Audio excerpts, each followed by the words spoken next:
Civility advocates are concerned about the pattern of behavior from former gubernatorial candidate Ammon Bundy and the potential for violence. St. Luke's filed a lawsuit against Bundy for protesting outside the hospital. He called it a response to a medical kidnapping.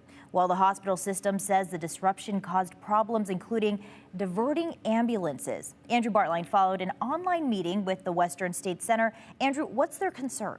Well, it all stems from what the panel calls a pattern of misbehavior. The speakers today included representatives from the Southern Poverty Law Center, Western State Center, of course, and a retired Ada County sheriff.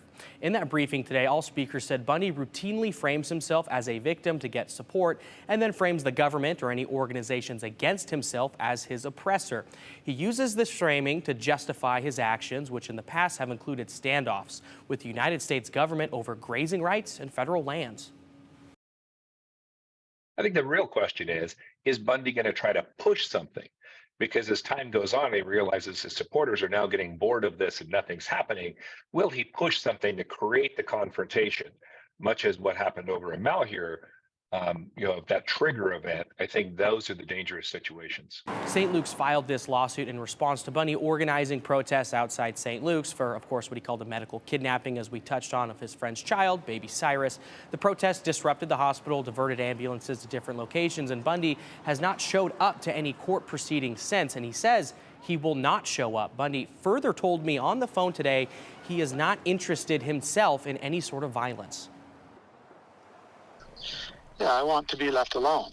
But these groups have constantly tried to influence the government to use violence against us. It's not about property, it's not about that, but I want to be left alone. Retired Ada County Sheriff Gary Rainey says his concern with Bundy is mostly about interactions with law enforcement, where the Jim County Sheriff's Office is routinely serving Bundy papers regarding this lawsuit. The Sheriff's Office stated in a letter Bundy has been confrontational, and that puts their deputies at risk. In this recent body camera footage, Bundy's visibly upset. He asked the deputies if they know what they are doing, tells them repeatedly not to come back. Bundy says there was no problem with the Sheriff's Office serving him papers until they started wandering around his property. In that body camera video, it shows deputies knocking on some doors and looking through windows, presumably looking for him to serve him papers. And in the interest of keeping peace, Rainey says there's no urgency. There's no reason to rile this up. He says to, in no better words, just lay low, let the justice system do its job, Shira. All right, very interesting. Thanks for breaking that down for us, Andrew.